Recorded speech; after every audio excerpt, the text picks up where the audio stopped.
Brian Boucher. You're listening to Nasty Knuckles.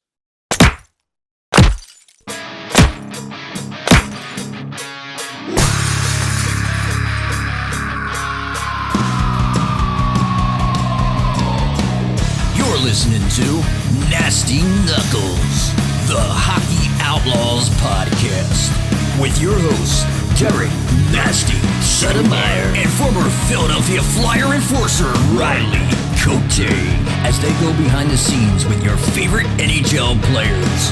Time to face off.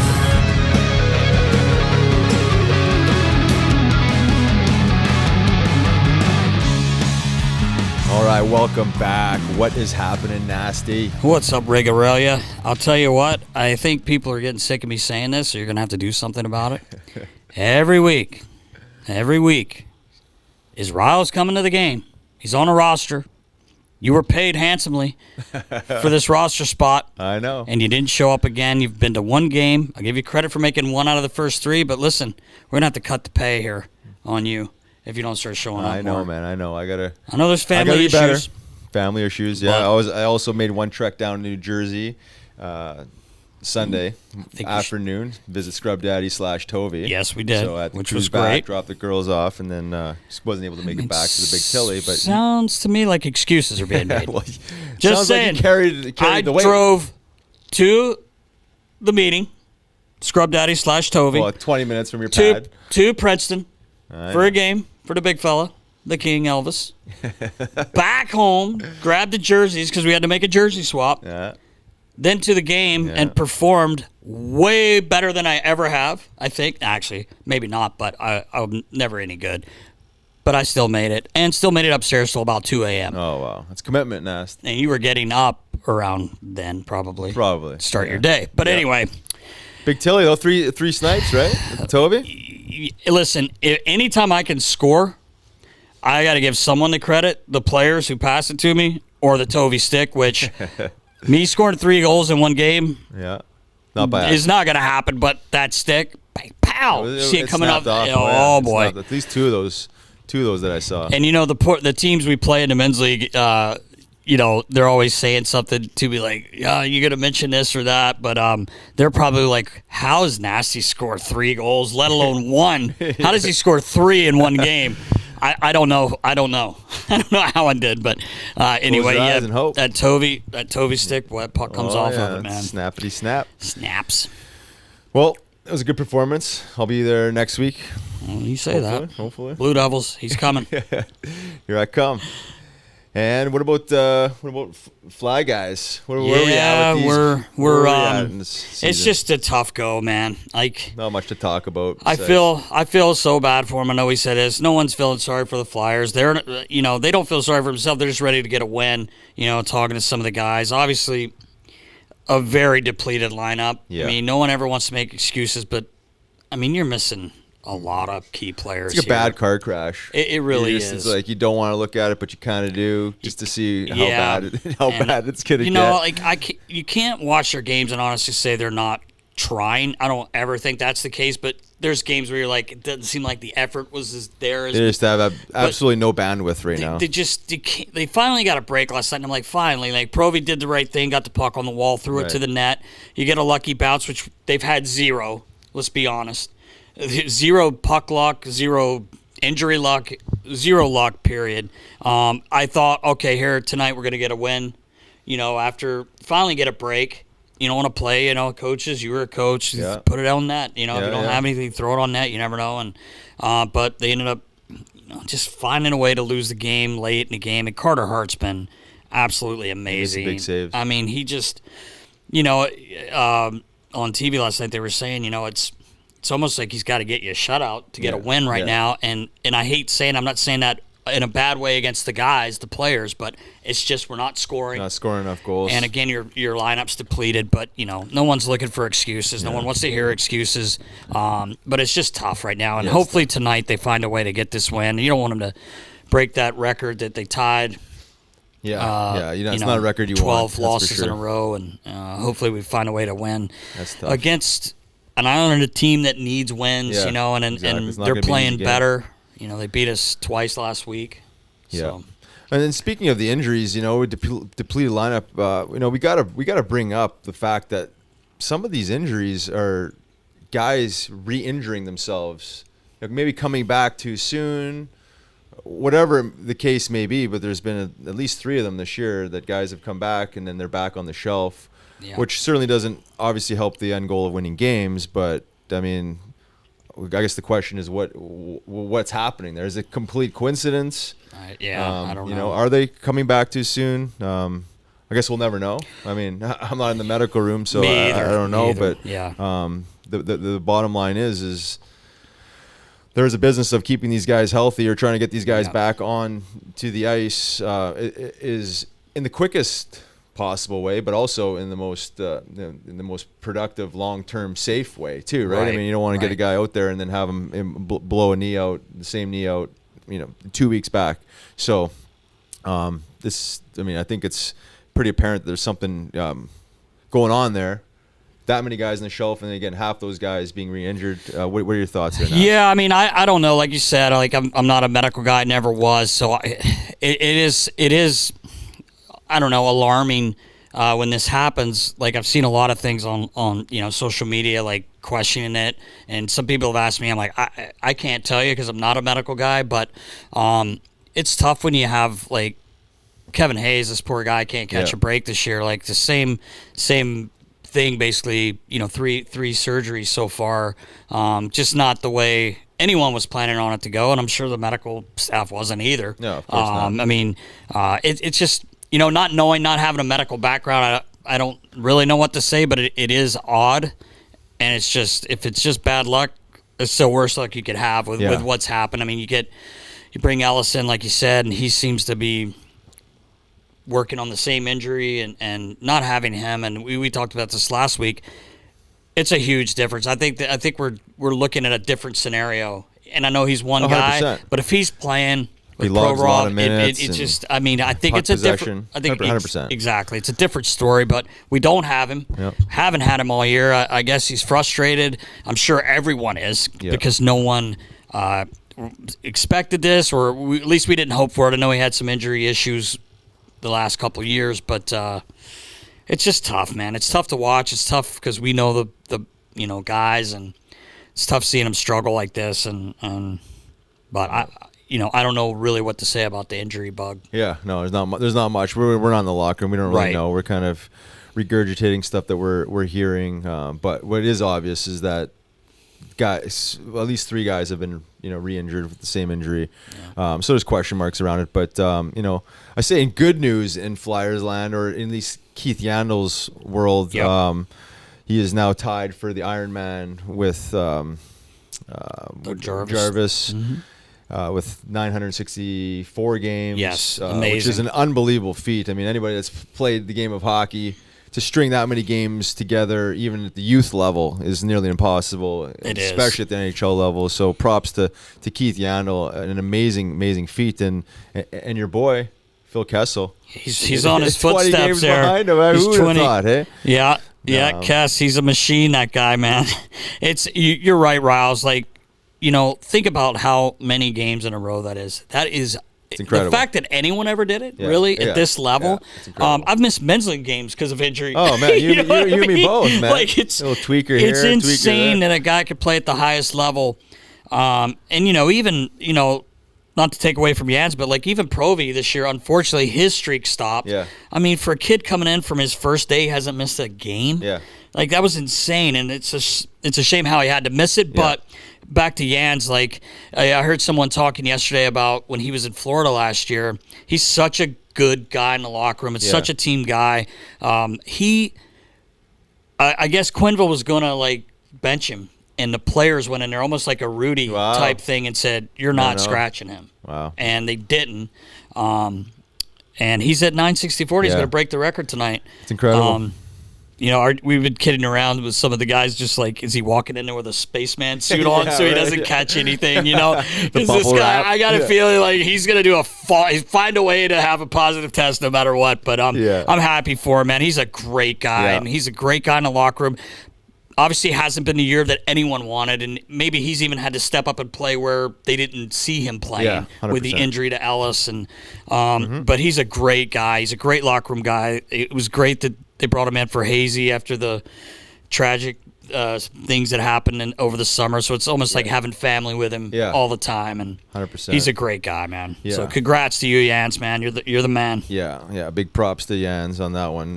Not easy to do, that's for sure. And I guess we're ready to rock. Episode 59. Let's do it. Our boy Boosh. Yeah, Boosh, presented by Curaleaf, a medical marijuana dispensary, 12 locations, and the 13th location opening Thursday, Nast, and we're going to go check it out. We're going to be there, bro. Wayne, PA. Yes, we will be there. So check them out, curaleaf.com, for all your medical marijuana needs. And episode 59. Let's go. Let's go. Boosh. Here we go. Welcome back. I'm Riley Cote. And I'm Derek Settlemyre. And this week we are very lucky and fortunate to have our good friend, former first-round pick for the Philadelphia Flyers, one of the best analyst TV guys I know. And he started right away, Mr. Brian Boucher. Boosh, what's up, brother? What's up, guys? How you doing? Great to be with you. Thanks for joining us, buddy. We really appreciate it. Great to see you. Oh, my pleasure. Great to see you too. Ryle's growing the hair out circa 08, 09. Yeah. He's going to be knocking some guys out pretty soon. That's right, Boosh. So I don't know if you know this. I don't know if you're following the Federal League. I know the NHL doesn't keep you busy enough, but Dave McIsaac, your former teammate, is coaching in the Federal League up in Connecticut, and they tried to sign Riles. Well, they did. They did sign you. It fell through. He's got the locks, and he goes, Riles, I'm telling you, just power play. You're going to play. I'm like, you don't think some donkey's going to come like slash you and try to go? And he's like, nope. I just want to smoke the peace pipe and play hockey, boys. Oh, yeah. A little power play time. You dangle the carrot. Hey, listen, that was all they needed. When they said PP, changed, man. Hey, when they said power play time, this guy's like, where do I sign? I'm like, and our buddy Boosh, just so you know, Boosh, Mac got suspended a couple weeks ago. He, one of his players got cheap shot. I saw the video, and it was kind of both teams in the middle of the ice, and Mac just calmly walks off the bench right to the pile and just starts trying to throw bombs in his suit. Like, some things don't change, boys. Oh, that's crazy. When I watched that show that was on, what was it, on Netflix? The one about the Danbury Trashers? Trashers, yeah. I couldn't believe how many ex-Phantoms were, part of that team. I couldn't believe it. It was like brain surgeons, man. Garrett Burnett. It was like they were recreating our Philadelphia Phantoms together. Bernie, the guy who made Flexo. Unbelievable. Oh, my God. Flexo. Bernie and Frankie and obviously days. Mac was a captain. Mac was a good player, though, too, like in that league, But I remember Bernie. Bernie was my roommate there in the Phantoms for a bit, and I was scared to death of him. I just was like, he'd come in and he'd light candles all night when we'd go to bed. Like, it was like a seance going on in our room. I was like, dude, you're gonna put those candles out when we go to sleep, right? We're gonna burn this hotel down. I barely said a peep to him because I was so scared of him. You know what I mean? My God! Flexol. Yeah. Oh my God! Hey, what was the science behind that? Did he ever talk to you about the science behind eating Flexo? Because I've heard this several times. I just can't figure out what the hell. He'd dip a power bar in it, or he would just put it on his hands and eat it. Was it a stimulant though? What is it doing exactly? I think he liked it because the boys thought it was stupid and crazy. I don't know, but it'd kill you. Well, then we had get you fired up from the inside. Inside, exactly. What's it do to your gut though? Like, I just can't even imagine. But or your brain cells. Bernie, he's a buddy. I saw him a couple years ago. Bush, believe it or not, in Vegas. He's out in Vegas. But I was going to say, along with the Flexol, this other lotion or whatever it was came out, and we called it cat jizz. The late great Chris Felix, Catman. He had this stuff, and it was like extra hot. Like, guys were like barely put a little bit on, and it worked. I don't know what it was, but he's like, I'll eat that too. And I just remember guys going, no way. Power bar right in the cat jizz, ate it like nothing ever happened. Now, I never followed Bernie after he would do that. Maybe he went and puked. I don't know, but it was crazy, man. Never seen a guy do that except for him. We had some real beauties. That's for sure. Well, that was something else. We had Monty on, Jimmy Montgomery last week, Boo, and we didn't really get into Bernie, but I remember there was a couple episodes of a show they shot at Frankie's, just with a pizza delivery guy. Was Bernie. That's all I'll go. That's as far as we'll go with that. But it was hilarious outside on the roof, filming into the room and like coming in with a pizza. It's great. That makes for good TV. Oh, crazy shit though. We don't need to get into that though. No. Boosh, what's going on with you right now? What are you up to, bud? Right now, working for ESPN, new gig this year, the first of a 7-year deal for ESPN with the NHL. Real fortunate to get a job with them. When NBC's rights expired and we found out NBC wasn't going to be getting a new deal, obviously a lot of us at NBC, I think we're a little bit nervous about, what the future holds. But fortunately, I think just about every one of us landed on our feet somewhere else. I know Anson and Jonesy and Liam are over at TNT. Edzo as well, Kenny Albert there at TNT, and I was able to, get a gig at ESPN. So just, doing pretty much the same thing. We got a great new cast here at ESPN, a lot of new faces, new teammates. So it's been good, man. I mean, truthfully, it's a great gig. I mean, I do a game or two a week, and I get to still see my kids' stuff and still get to live a normal life to a certain degree, right? I mean, you're trying to balance everything, and I think that's the best part of it. And you got a real supportive group there, so really excited about that.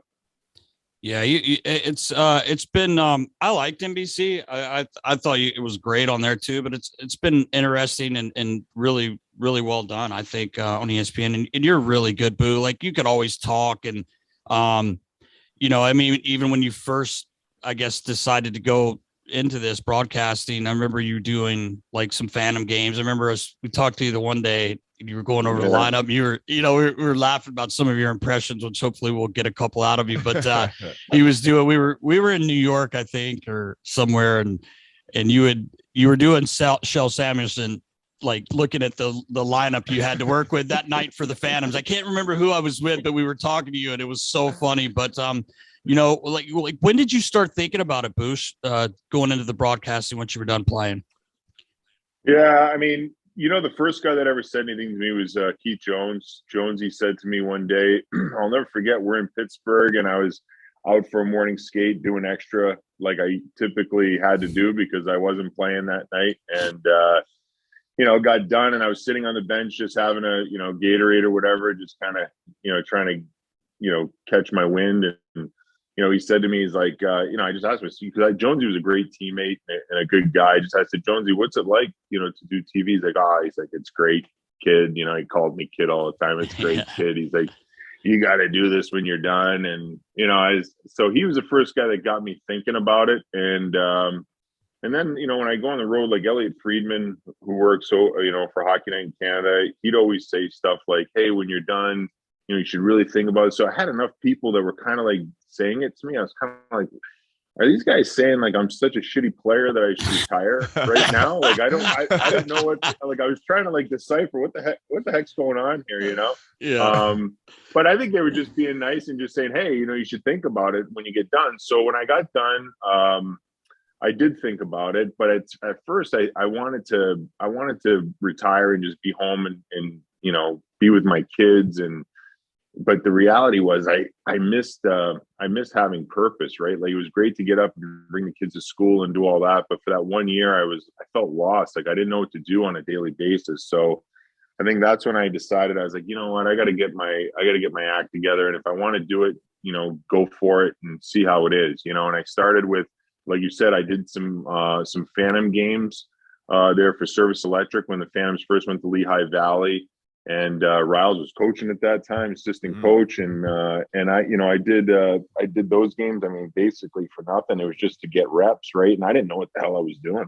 I mean, I had no clue what I was looking for, how to talk to the truck, all that stuff. So it was great. It was a great learning experience. Made mistakes where I'm sure a lot of people didn't watch. So, that's a nice feeling. And then I did, Flyers pre and post, and, got to make mistakes there as well. And fortunately got an opportunity at NHL Network to do an afternoon gig one day. And from there, I ended up getting someone recommended me to NBC Sports and finished up that season, did playoffs, and that turned into 1 year, and then that turned into a 5-year deal. So really lucky. And I'm sure, and I know this, that Keith Jones along the way, everywhere I went, I know that he pushed my name and pushed for me to be on their team. And I'm forever grateful for that. That's awesome. Yeah. He is a great guy. He's he just jumped right into it too. I mean, I know there was probably a learning process for him as well, but he was one of those naturals. I feel like you and Patrick Sharp and him, like they just pop in my head as guys that just could jump right in front of that camera. It can't be easy. No, yeah. I mean, I was gonna say, yeah. I mean, it's one thing to have good personality and then actually bring it all together and to get into a space where there's so many people trying to get in that space, right? I mean, there's such limited jobs in the color and the analyst space, but for you to hop in there, like you said, you banged out a couple of years with the Phantoms, but to get with the Flyers and then get on NBC shortly thereafter is pretty impressive. But I'm not surprised. You speak very well, like Nasty said. Like when I listen to you, it's kind of like Jonesy. Like when I hear Jonesy speak, it's he's speaking the truth. He's speaking from experience. There's a lot of essence behind what he's saying. I feel the same for you. So done a hell of a job, and it's not a coincidence that you've been able to ride this wave this long. Thanks, guys. You just hope you make sense, when you're talking, you don't know. Sometimes, right. And sometimes you want to hit the wrap it up button too, you can't spit it out quick enough. You're like, and your play-by-play guy's looking at you like he's like, wrap it up. You know what I mean? Yeah, right. It's nothing worse than stepping on a goal call for those guys. That's like them scoring a goal. So so if you mess up with that, sometimes you'll get a dagger thrown right at you. So that's but it's good. It's like some days are better than others. You can speak English some days and some days you can't. And it's like when we played, we all have bad days, but it's been great. No, but you know what, Boosh, is funny you said that. Are you ever worried? Because you're not that far removed from the game, and you still have friends that are playing, and you've met people along the way. Like Riley said, you tell the truth. You have to, you're at that level, that stage. But you ever worried about man, should I say, am I going to piss this guy off? Does that ever even resonate in your head or not really? Just you have to do your job, right? I mean, I mean, at times it crosses my mind. I will say, especially early on, when I first got into it, because then I was really close to being removed from the game. So yeah, I mean, of course. I mean, I remember when I played, if somebody buried me, I mean, I don't know how you were, Riles, but maybe nobody buried you because you were, your role was you were a tough guy. You know what I mean? You'd kill them, and I'm not hurting anybody. But I just remember, I honestly, at times I was sensitive. I'm going to be honest with you. When I played, I was sensitive. It hurts your feelings. If someone says you're terrible. Right, it's not like you can handle that. Oh, okay, that's constructive criticism. It's not. It's it's like somebody's telling you that you stink, and it's we're all humans at the end of the day. We have feelings, and so I mean, I think about it at times, and that's why I try not to make it. It's not personal. You certainly don't want to make it personal. If you're going to say something, it's really about maybe that play or that game. It's not like a general statement that it's not like I'm going out there sure, I have opinions of players, and if we were talking, I might say, that guy stinks, right? I think he's a brutal player, but I would never ever think of going on TV and saying it like that. There's a better way of putting it than being brutally honest like that if you're just talking with your buddies. So I think, I mean, you speak the truth, but you also have to be respectful of the game. You got to be respectful of the player. And, because I know, God knows, I wasn't perfect as a player. And if I was to say something so brutally honest like that, I mean, you could do it tenfold to me. So it's, that's what you got to be careful of, I guess, Right. Yeah. There's a fine line of being truthful and then brutally honest, right? I mean, I guess this game of mistakes, and these guys are just trying their ass off to to make it work. Right. It's a tough business. Like, let's like throw them a bone here or Yeah. two, but you also have to be calling the game too.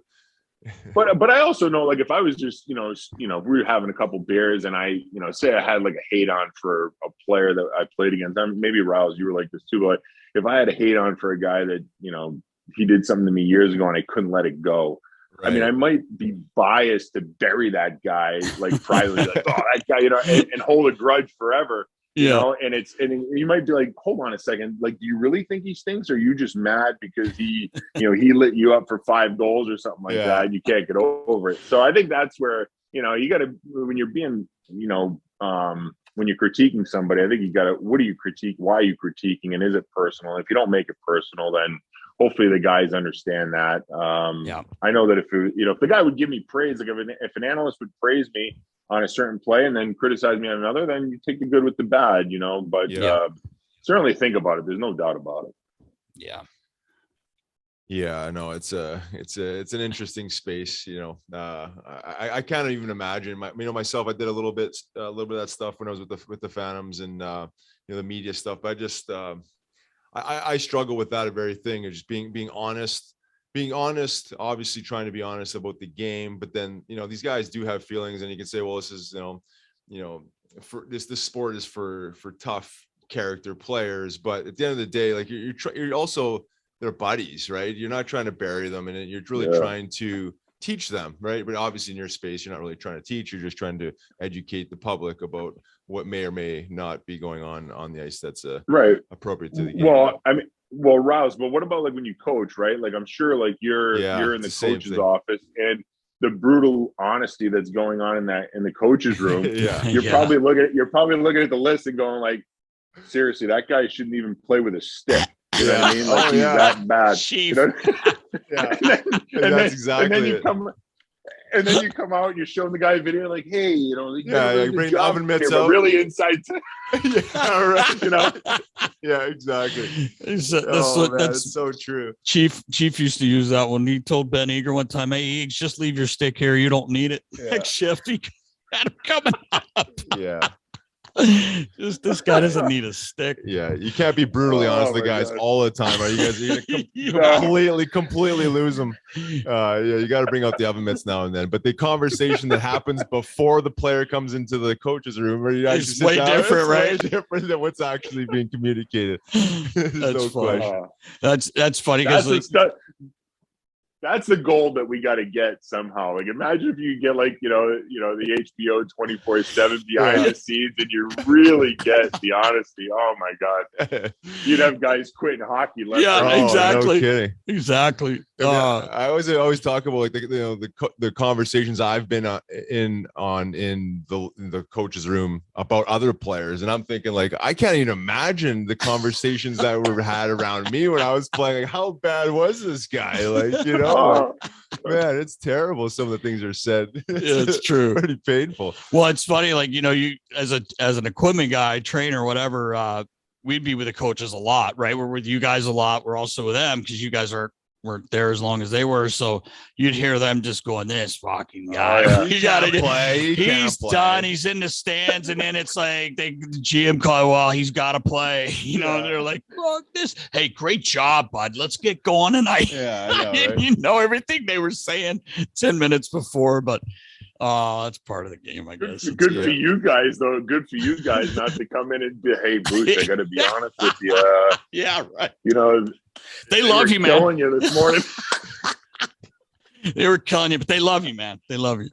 Yeah. Oh, so Boosh, got to go back a little bit to your rookie year. You come in, and I was fortunate enough to have you there. We were the Phantoms, and I was saying to Riles, like, I'm so proud of Boo, where he is now and the career he had, especially coming in as a rookie and having your mentor being Mr. Neil Little.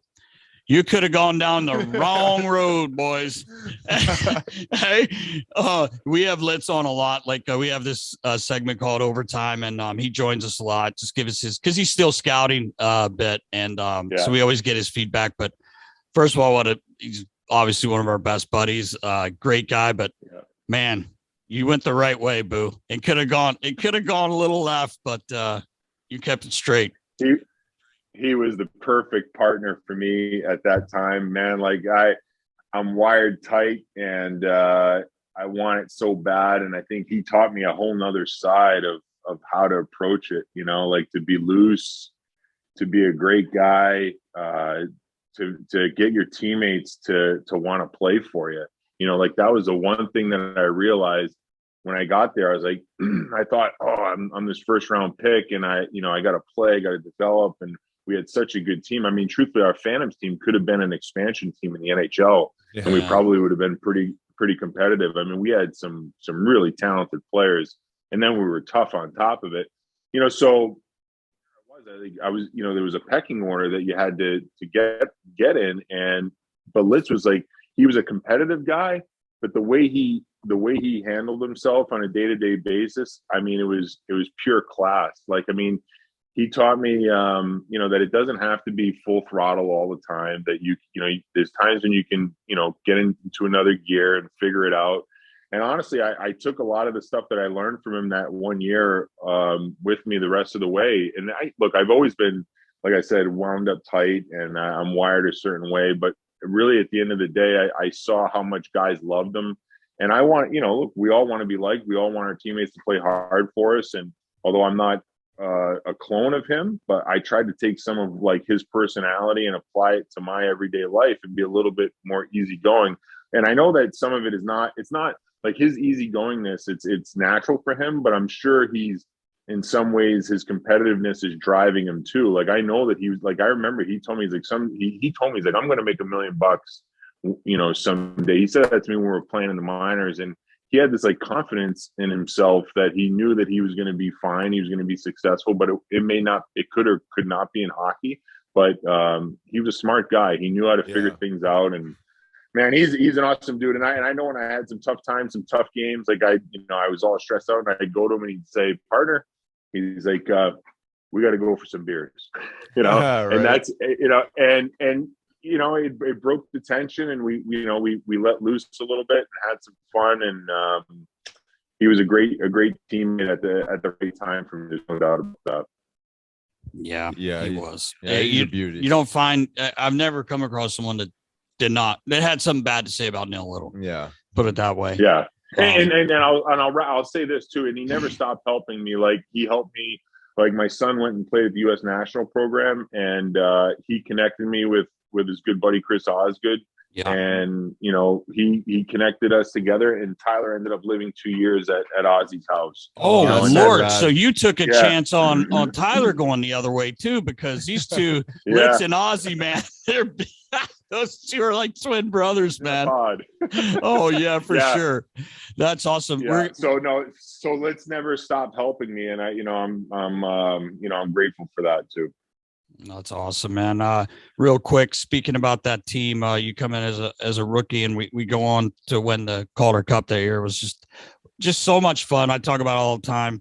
People are probably sick of hearing me say it, but just such a group. I guess anytime you win, it's always special. But like, we just had such a good group of guys, man, and just everyone kind of fit in together. I guess that's how you part of winning is having a team like that. But you're right. We had a lot of good players, man. And so many guys we could talk about, but got to talk a little bit about Frankie Bialowas, the animal, our man.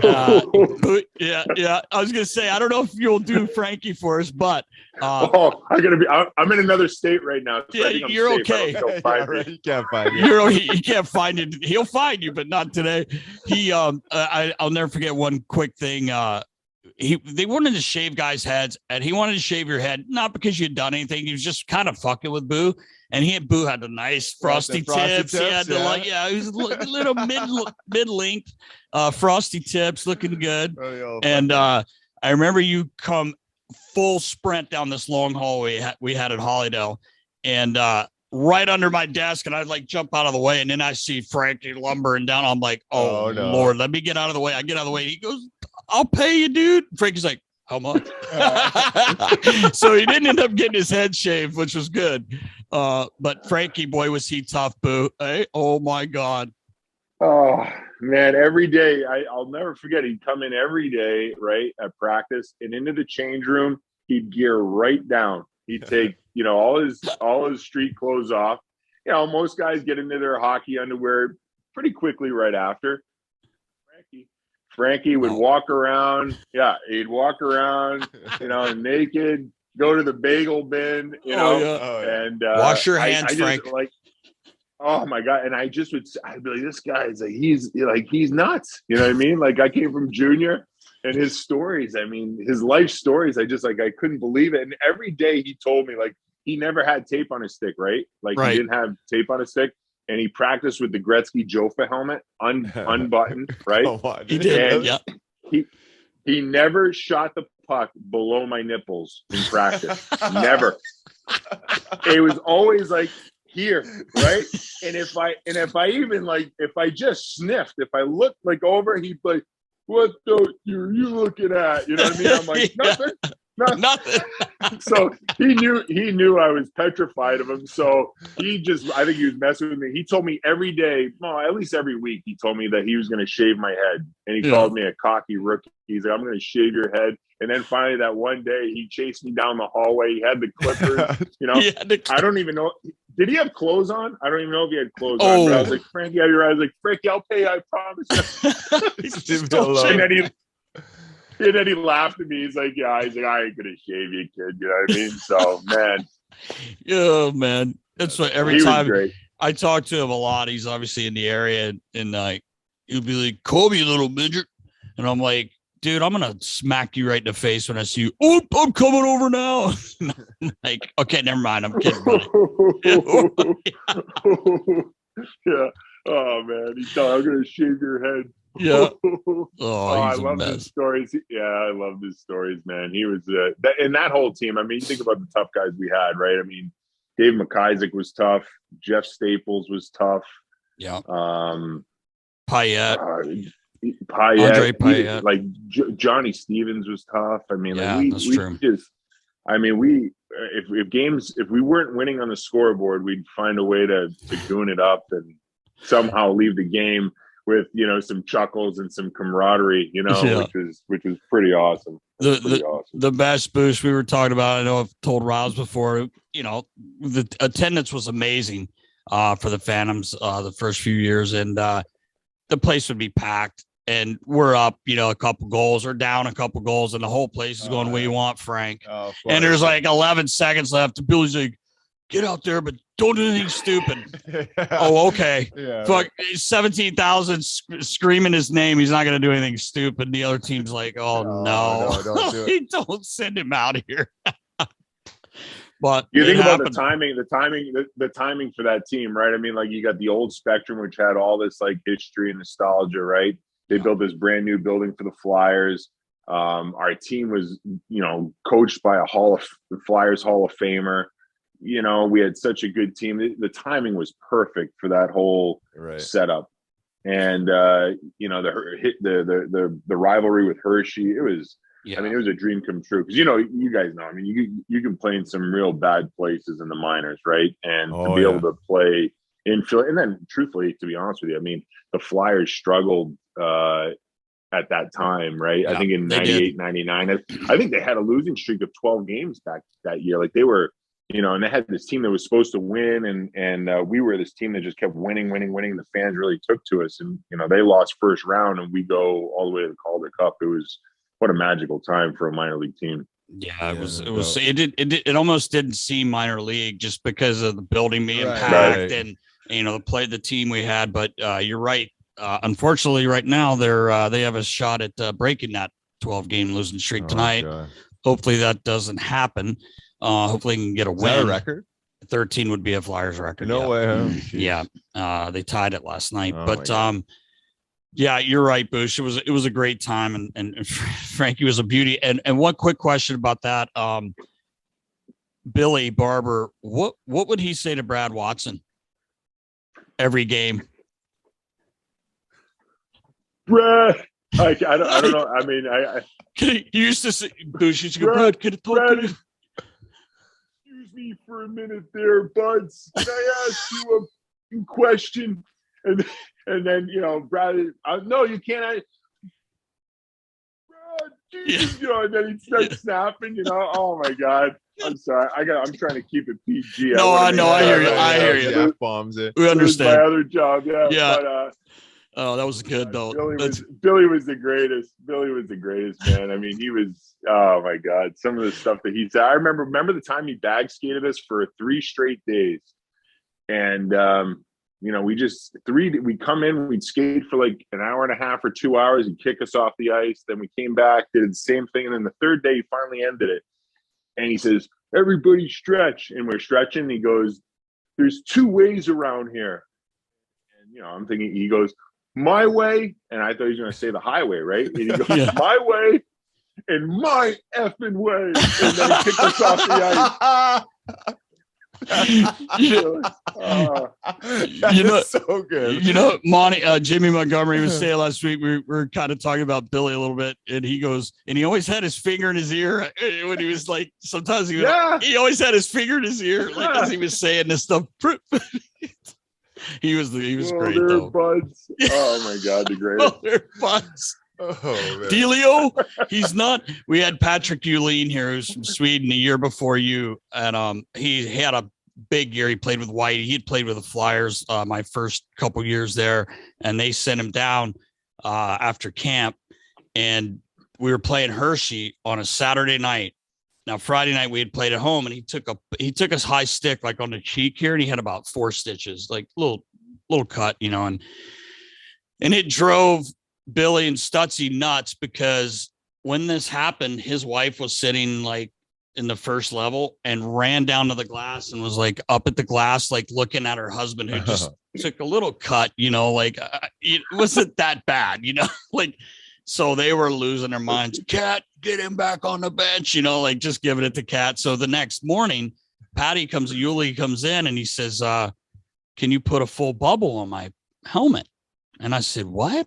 And the cut was here, and he had one of those long Luke Robitaille eye-tech visors. So I mean, the stick actually got up inside of it because it was so big. It was like the only thing you really hit is his mouth. Right. So anyway, the stick must have got in there. So he comes in and he asked me to do that, Boo, and I'm like, dude, first thing popped in my head, Billy's going to lose his mind if this guy comes out for the morning skate with a full bubble on.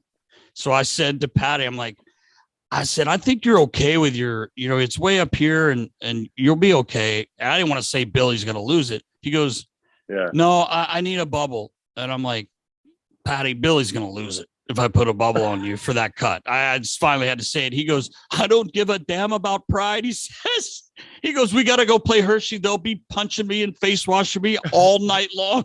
So I'm like, "Oh no, man." So I put it on. Billy comes up the steps, man. He didn't even get on the ice. He saw him as he's walking around. "Delio, get that off his." I'm like, "You go tell him. I'll do whatever you say, man." But like, you should have seen this whole thing. I think he ended up wearing it though. He told Billy he was wearing it. So that was crazy. And Uline wasn't there the next year. I wonder why. Yeah, I know, right? I know. Right? It's true. Gone. Yeah. Funny stuff.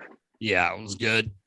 So Boosh, I always tell guys, like, you played for a lot of NHL teams. Everybody wanted you. Well, that's for sure. Right. But, yeah. They all wanted. They did. No, I'm kidding. I didn't realize. I do realize once I looked, because I obviously knew you and followed you and everything, but you're basically 5 games, that whole streak when you didn't get scored on. What was that like, man? That just must have, like, you were just in a zone. You're like Michael Jordan, man. You're in a zone. Yeah. Me and MJ, same deal, Still raking in the cash he's making it every day. Hey, for 5 games, for 332 minutes, man. You were right there. Time, dude. What was it? The show was called The Last Dance for him. Mine was The Only Dance. That's the only dance I had. Hey, dude, it's an amazing dance, though. You got to admit that was wild. That was wild. Yeah, it was. The funny thing was, I was 3rd string goalie that year for about a month and a half, and Benoit Allaire is the goalie coach with the Rangers right now, and he's worked with Lundqvist and now Shesterkin, so he's got this great track record of turning goaltenders into Hall of Famers, except me. He'd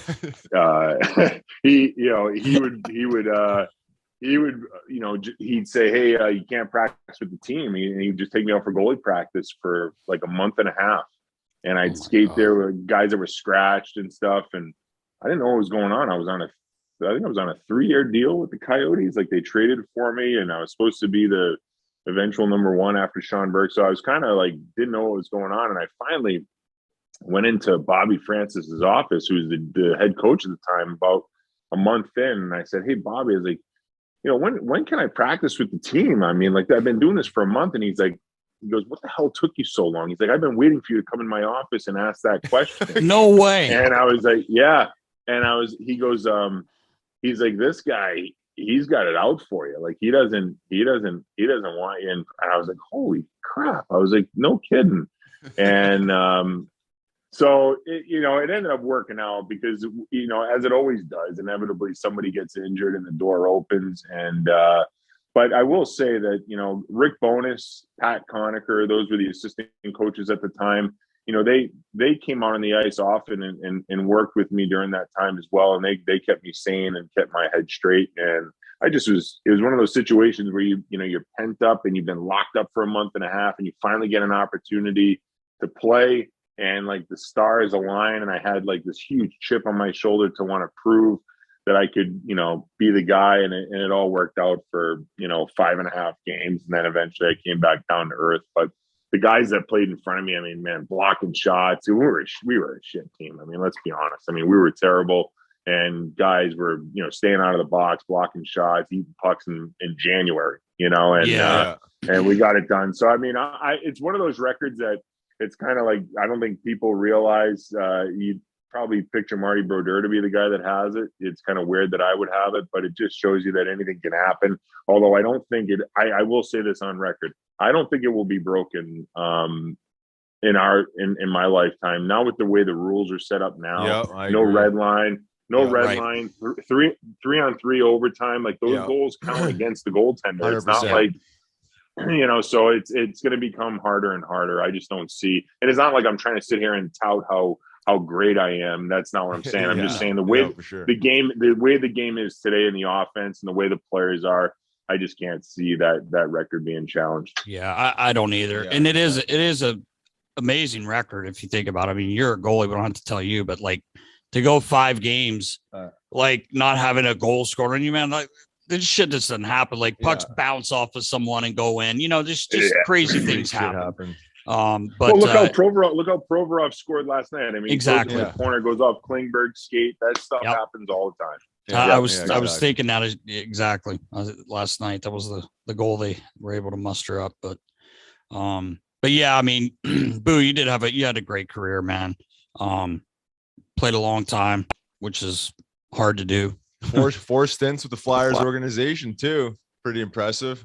Yeah. Three actually rocked the Flyers jersey, which is telling of your character, and obviously your ability to perform too, because they obviously knew you, they drafted you in the whole bit. But you also came back to Philly the one year and stole my number. Dude, back. I couldn't believe it. I like you better in 32 anyway. Right? Yeah, I agree. It fit better. It was meant to be. Yeah, you're a good man for giving up that number. I'll tell you that. Oh yeah. Nasty's like, Boosh is. We just signed Boosh. He's like, all right, here's 32. Here's 33. What number do you want? It was like a 10-second conversation. What do you want? Here's what's available, big boy. Yeah, right. There was no 33. Discussion. There was no discussion. It was an absolute. I should send you a gift card to some. What are you eating these days? You're eating Whole Foods or some organic. Meals or what? Yeah, he doesn't eat much, Boo. He doesn't eat much, I could man. Tell. He weighs about $170. $185, Boo. I don't think you do anymore. What? Your hair. That's why you weigh $185. Yeah, exactly. Gonna pat on the weight where I can. Yeah. So Boosh, with 2009-10, we had that great run, and it started with, well, a lot of things happened, but the last game of the year, man, you talk about pressure for all the players, but God, for a goalie, and it comes down to a shootout. Was that one of your coolest moments? I mean, I know you had quite a few, but to me, that year we always talk about it. That was just one of the greatest years. I know we came up a little short, but it was just what a team, what a group of guys. And you went through a lot of shit that year, man. You got hurt a couple times, but that game, man, you stopped the final penalty shot and it was just awesome. And your reaction was great. Oh yeah. That was so cool. I wish I could redo it over. I mean, I slipped when I tried to get up the first time, that no one cares, man. It was awesome. It's funny because we played the Rangers game 81 at Madison Square Garden, right? And we had a chance. All we had to do was get a point. I think we just needed a point to get in. And we lost, I think it was 4-3 in that game. And we had to go, they pulled me at the end of the game for the extra attacker. So I'm sitting on the bench where we're in their zone, frantically trying to score. And we don't. And at the end, Lundqvist, he does this thing that he always did. He'd always take his stick and hit the post, and then he does this, this pump that he does. You know what I mean? Yeah. And I just sat there and I was like, this goddamn son of a. I was like, and I thought about it the whole train ride home. And I probably shouldn't. Most probably sports psychologists would tell you don't do this, right? But I was like, I swear to God, if I win in game 82, I'm doing his celebration. That's what I'm going to do, because I was so mad the way he celebrated, and I know it's his thing. You know what I mean? Yeah, right. The guy's a Hall of Famer. He's like one of the best ever to play. I get immense respect. But I was like, I swear to God, if we win, I'm doing that celebration. So it comes down to the shootout, and he's like the greatest shootout goaltender that we have ever seen. Right? I mean, I think I soiled my pants like before the shootout. Like I was so nervous, and by the way I played, I mean, like I made a good save on the first one on Christensen, but like the Parento goal, I end up in my net. Even on the Jokinen save, like I was so like amped up and jacked up that I couldn't control my speed going back. You know what I mean? I was really fortunate. Jokinen didn't make a better move, and I was able to come up with that save. But to get up and do that celebration, you know what I mean? At home, like I can't tell you how great that felt, especially because I love playing in Philly. I played in a lot of places, like you said, but Philly was the one place that, having, the Calder Cup championship there, right? My rookie year, we were one game away from going to the Stanley Cup final. Yeah. Great memories there. Like the springtime in Philly with the playoffs, it's everything. You know what I mean? For us players, right, Riles? I mean, it's a total different world. It's our city at that point. The Eagles are not playing yet. The Phillies, the Phillies are just starting. Like it's our time, and to be able to come through and have the crowd, erupt like that. I mean, it was a true magic moment for me. A highlight for sure. Maybe one or two has to be in my career. Yeah, it was great, man. That was God. And you're right. It was a tough year because I think we went through 7 goalies. It was supposed to be Emery and myself. Yeah. And Razor, unfortunately, he had the hip issues, and that opened the door to some other guys coming in. And then I got hurt at Christmas time. I broke a finger, and Leighton came in, and he basically stole my job. There's no other way to say it. I mean, he came in, and I was Wally Pip, and he was. Yeah, he was Lou Gehrig, and he came in and he didn't give up the net for about 7 weeks, not until he got hurt again in Nashville. And, we just kept going back and forth. And, the competitor in you wants to play, right? I mean, I didn't want to lose my job. Like, I mean, I came to the rink every day. Like, I was pissed. Like, I wanted to play. And so to be able to have that moment was great. I mean, obviously it didn't work out the way we wanted in the end. And I don't know, maybe we had 9 lives that year and we were able to get to that point. But that moment was great. Just would have been better if we would have finished hoisting the Stanley Cup. It would have been unbelievable. 100%. Yeah, the energy we carried into the playoffs was insane. You talk about just getting into the playoffs is the most important part, and then it's a brand new season. You keep hearing people say that, but we had the chance to actually experience that, where that energy was like almost unstoppable. Obviously it was stoppable because we didn't win, but but those 3 rounds, man, I'm telling you, like the energy, we just like felt like we just knew we were gonna win. Is that destiny? It was destiny, like and the injuries that we had in the Boston series, Carts being out and Gags being out, and then Gags coming back, and it was like you just couldn't believe it. And then you get Montreal in the conference final. You're like, what? Like. They were the 8th seed. Washington.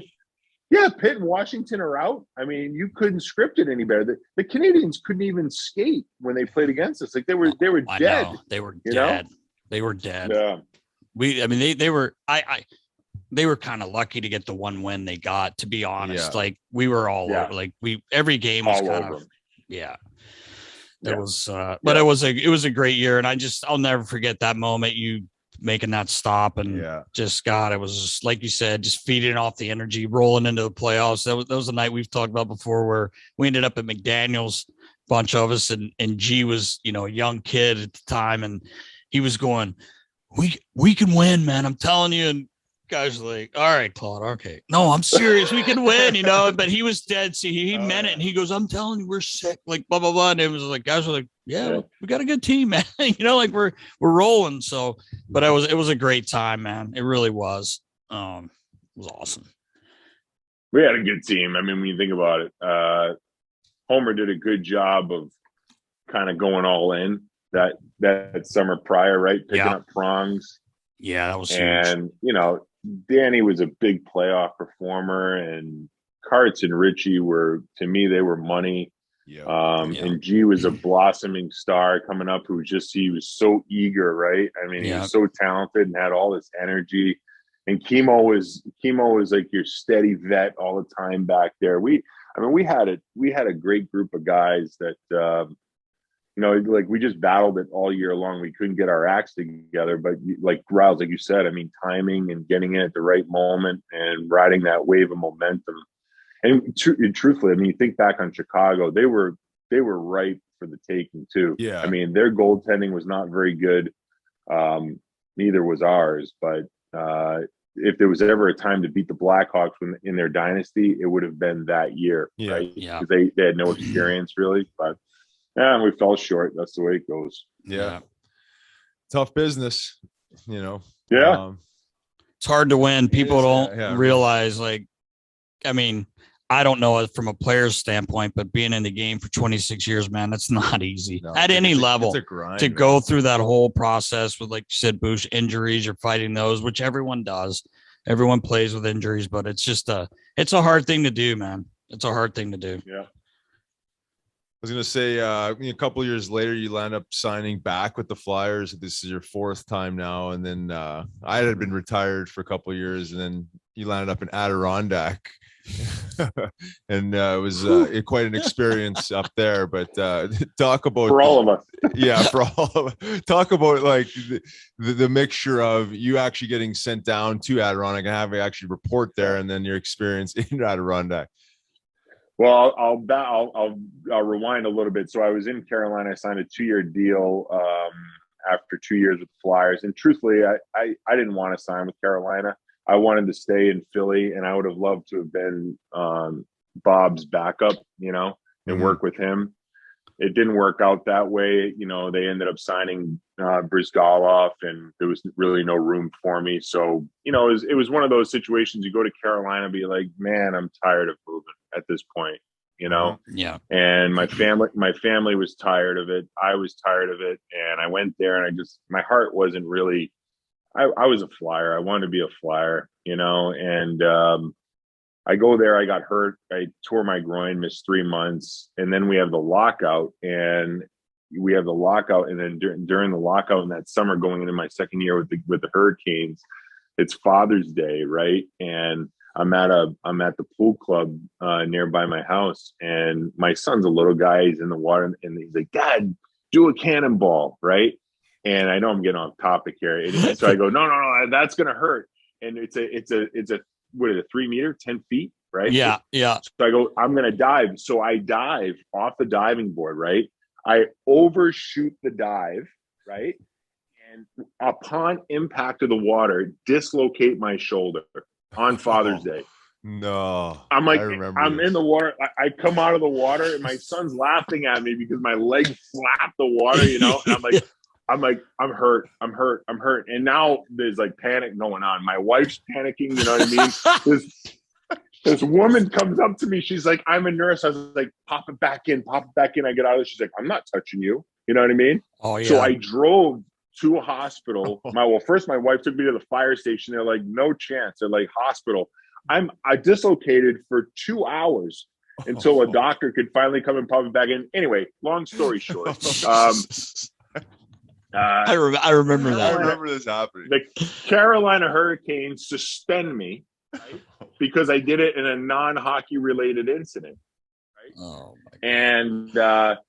And then we have the lockout, but we file a grievance because in the training manual there's a swimming aspect to the training, and that's exactly what I was doing. I wanted to jump in the pool and go for a swim, and work on my off-season training.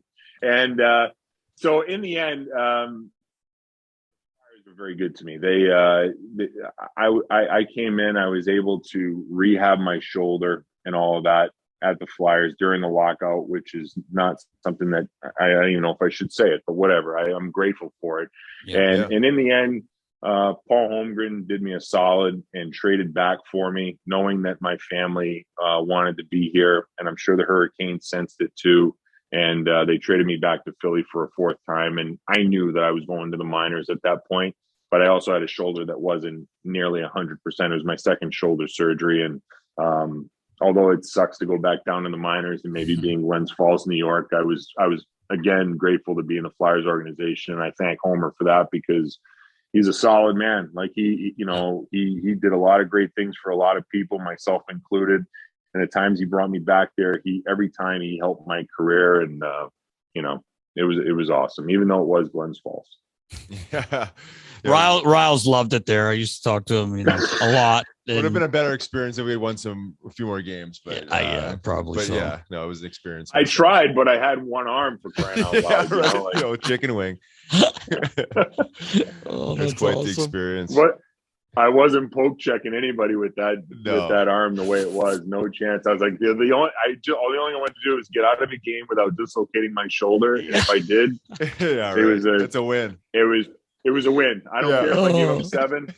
I'm out of here.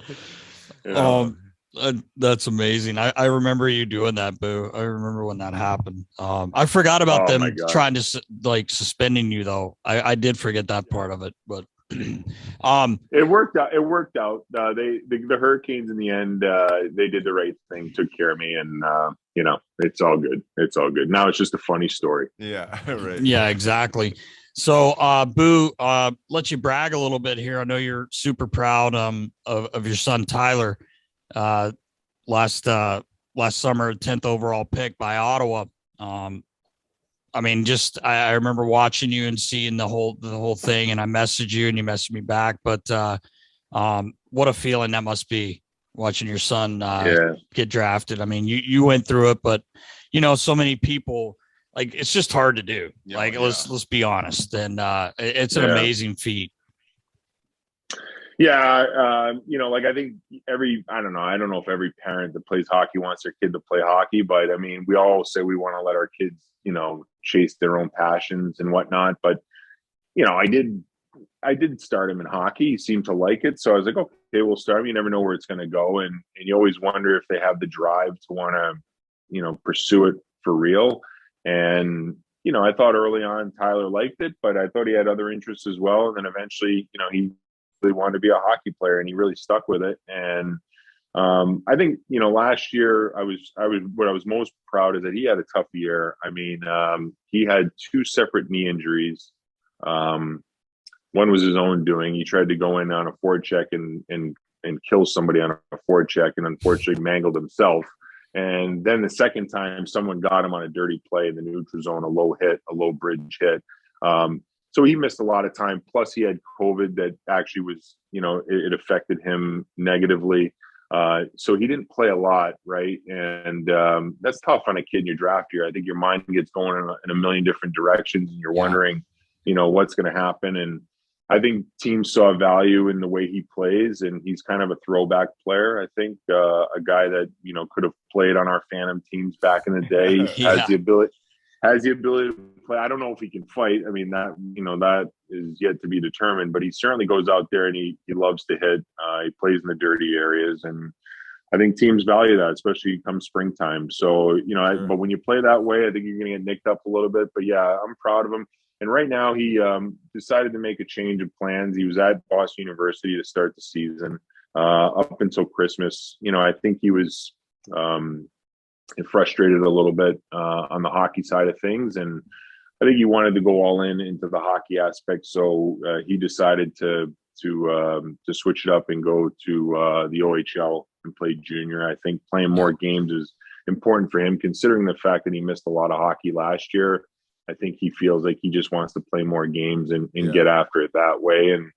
And I told him, I was like, I have no issue with it. Like, he wanted to go to school, and we support him in that sense. And I think it made mom happy for the most part. But you only get a window of opportunity to be a hockey player for so long, right? Yeah. You can always go back to school, but you can't decide at 28 years old, oh, now I want to commit my life to hockey and being a hockey player. Like, the NHL is getting younger, and you're seeing 18, 19-year-olds playing the league now because they're cheaper options, but also because they're good players at a younger age now. They're better trained, their skills are there, their skating's there. So there's a lot of benefits to making sure that you're ready at a younger age so you can get that opportunity, because you don't want to let it pass by and then 2-3 drafts go by, and now there's younger kids that are coming up taking that spot that could have been yours. So I think he recognizes that, wants to get after it and be a hockey player. I commend him for it, and we support him 110%. Yeah, that's great, man. That's great. And moving to the OHL would probably be a little more in his wheelhouse on his style of play too, right? You say the more games, the grittier type of play. It's not saying you can't play like that at BU, but the OHL is probably certainly a little bit closer to the NHL game than college would be, games as well as style of play. Yeah, I think so. I think it's not like it used to be, right? Like back in the day, I think juniors it's cleaned up quite a bit. But yeah, I just think him being able to play more games, to me, is what really stands out. Like, I just think he needs more puck touches, more reps. Yeah. Be in situations where he can help generate offense and get that confidence going. In college, it's good hockey, but the kids are older, and like we were talking about earlier, there's a pecking order. Yeah. Oftentimes where the older kids get an opportunity because they've been there already, right?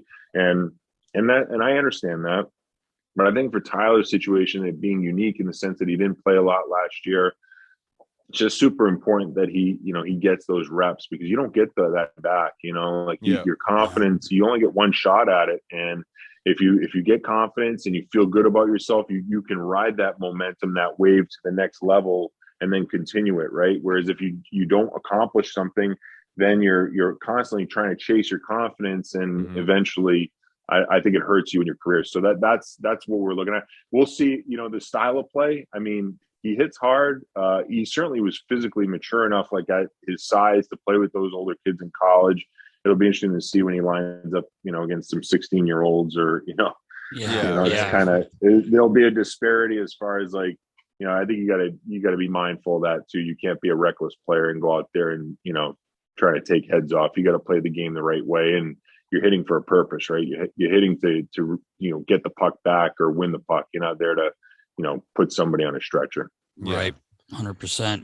And also, it would be, how cool would it be to see him play with Mark Gregg's son Ridley, who was also drafted by Ottawa. It's just so funny, those guys being teammates. Hopefully here in the near future. I just thought that was really cool. That I don't guess they would really know each other besides maybe if they went to camp together or something. Yeah. But I thought that was pretty cool. Ritter was. Go ahead. Yeah, I know. And Gregor was a roommate of mine on the Phantoms, right? How funny is that? Oh my God, yeah. So, and I don't know if you've watched Ridley play at all, but he's a hockey player. Yeah, this kid plays. Yeah, he plays hard. He's gritty. Plays the right way. He's fun to watch. Like, he's one of those kids. It's when you watch him play, he has an impact on games.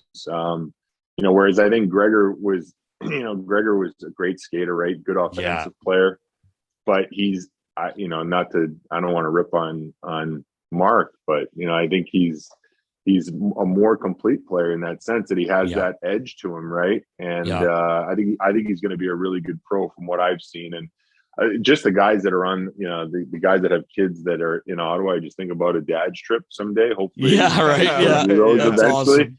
Yeah. We'll have some pretty good stories and, share some good times and, it'd be good. But my kids got to make it there first. I think we're getting ahead of ourselves. Well, just one step in the process. Well, knock wood that the process ends up together. That would be cool. That would be really cool. That would be awesome. Hey, before we let you go, Boosh, two things. We want to talk a little bit of Flyers hockey, what you're seeing that maybe we're not seeing, if that's anything. And then we got to squeeze one. We got to squeeze at least one D to D, one D to D out of you, at least. if not a power play setup too. So what do you see with the Flyers? Obviously a complete mess right now, but is there any hope? No, not this year. I don't think. I think obviously, I think the East is set with playoffs. The 8 teams that are in today are going to be the teams that are in come playoff time. There'll be some jockeying, perhaps, as far as seedings are concerned, but just a tough year for the Flyers. I mean, Ryan Ellis being injured all year long. That's not what Chuck Fletcher envisioned, I'm sure, when they made the trade. No. I didn't have a problem with the trade. I mean, I think. You give up a young player, a young D-man, but you're picking up a veteran guy in the hopes that he's okay. And it turns out he wasn't okay health-wise. And that kind of hurt your group. And then Coots being injured has not been good. And, unfortunately for Kevin Hayes, the personal tragedy with his brother and then his health. I mean, it's just it's been one thing after the next for this team. And I know they all sound like excuses, but Raul, you know this. I mean, you when you're missing, it's you can't just put names on a jersey and have them go play and they be the same. I mean, there's a reason why these guys are paid a certain amount of money and put in certain positions because they are who they are. And when you don't have them, you're just not the same. Now, that being said, Carter Hart, I thought, has rebounded great from a tough year last year. And I think his play has been a bright spot for this team. And it's not easy. I mean, I think back to when I was 23 years old, I was a rookie. And by the end of the year, I had 35 games under my resume at 23 years old, right? Yeah. This guy is over, 108 career games or something like that now in his career. So he's had the good, the bad, and now the rebound. All this experience is huge for a young goaltender, and I'm just so impressed with the way that he's been able to bounce back this year in a place that it can be difficult for goaltenders. So that's a bright spot. I think G has to move on. I think G, I think he has to go to a place where he has a chance to win. He deserves it. I know he wants to be a Flyer and he's a captain, but in my opinion, if he was asking me, not that he is, I'd be like, man, get a trade to one of those central teams, and whether it's St. Louis playing for Chief or Colorado, which is a wagon, or Minnesota that plays the game the right way. Billy Guerin's done a great job assembling that team. I think those would be great spots for him to try and win a Stanley Cup, because the window's closing for him. He deserves it. He's played his heart out. He's played banged up. And, I think, I just think you got to retool and you got to figure out a way to get younger, get the younger guys in the mix. It's unfortunate. Wade Allison injured right now. It would have been exciting to see him play. Farabee's out now for a little bit. So it's just one of those years where it's just, and I think I don't know if you were here, Riles, for that year when they had Forsberg and all that. It was a tough year for the Flyers. Maybe that was before you were here. It was the year before myself. Yeah. Yeah. And, that was a tough year here, but they quickly rebounded and made some moves and got back there. And I think that's what you have to look for. I mean, I know it just hasn't gone their way, but just tough to watch because I think the Flyer fans have been tried to be patient, and they, I think they want to get back to, having springtime be an exciting time in the city. But unfortunately, I don't think it's going to be for a bit until some of these young guys can come in and make a difference. Yeah, for sure. There was a lot of expectations going into the season. I think that's the biggest thing, right? I mean, the moves they made in the offseason were, on paper, I think heading in the right direction, as you mentioned, the Ellis move, and a couple other ones. Ristolainen too. I know they gave up a lot for Ristolainen, but I like the way he plays. Like if I'm a goalie, I want a big D-man like that plays nasty in front of me. They've got Sanheim, who's mobile, Provorov, a guy that's mobile. That you don't need all those. You don't need all of them. You know what I mean?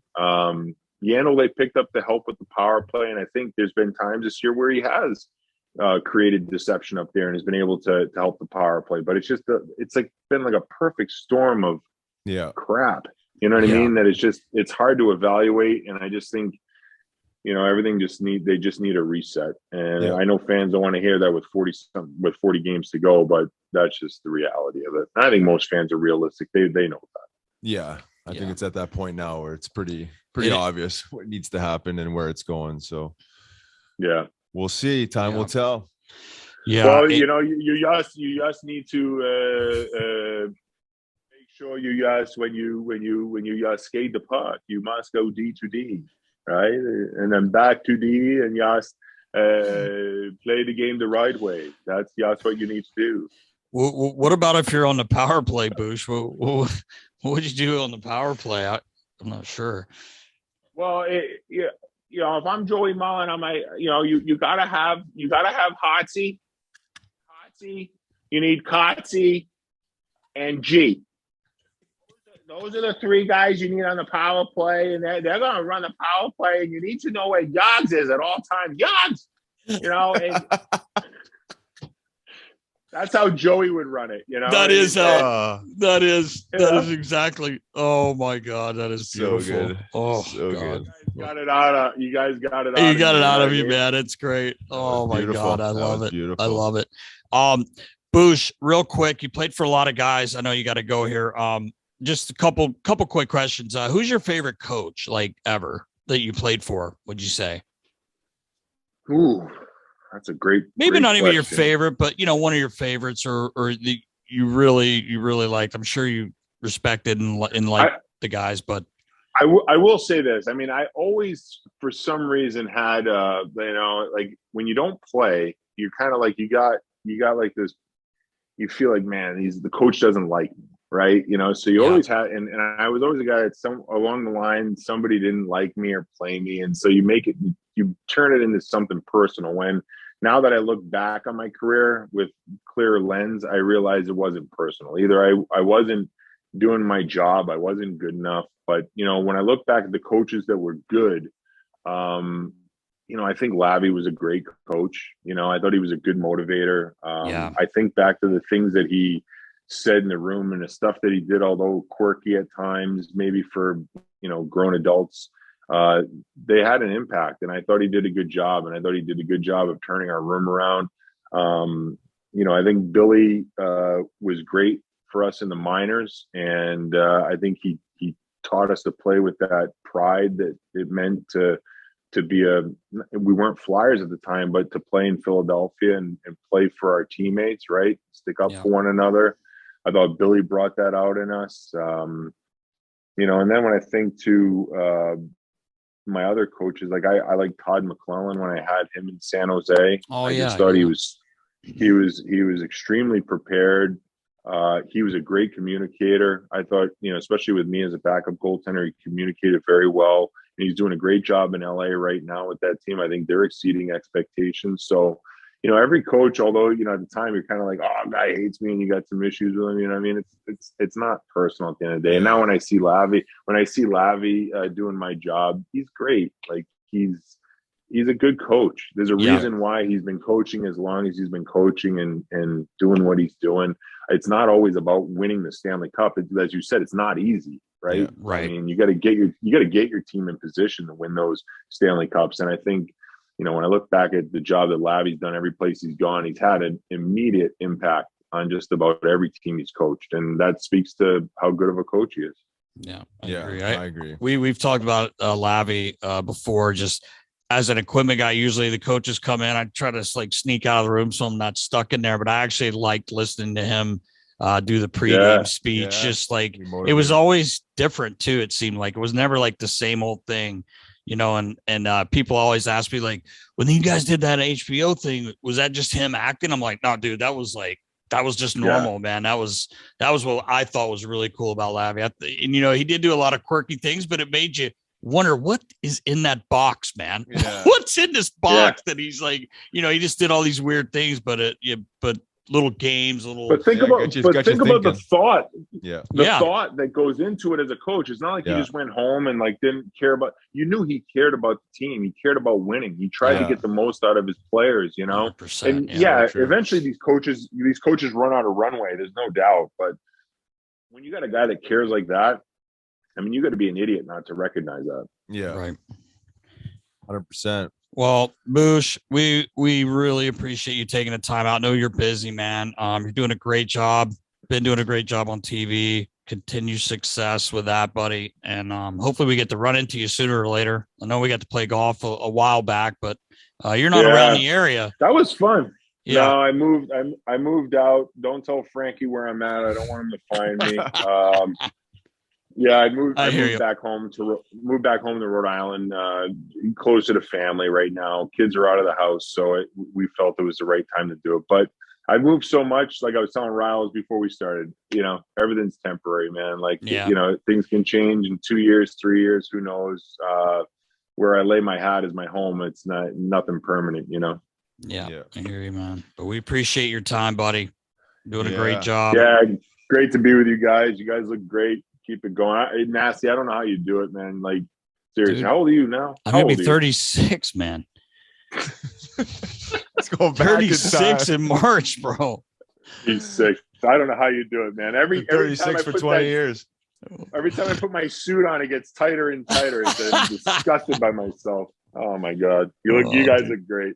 You too, buddy. Man. Appreciate you, Boosh. Great seeing you. That episode was brought to you by Fans of Philly. Check them out at fansofphilly.com. Nasty, you and I will be joining 500 other Flyer fans. Yes, we Nashville in March. So check us out. Check it out. Great time. If you've never gone on a trip with any of the sports, you have to. It's unbelievable. Yeah. Joe does an unbelievable job, and all his people that help out. It's a great time. And I can't wait for Smashville. I know, you and me both. So check us out there. Check out fansofphilly.com. And a big thank you to our man, Brian Boucher. Boo. What a human. Yep, great man. Yeah, it was nice to reconnect.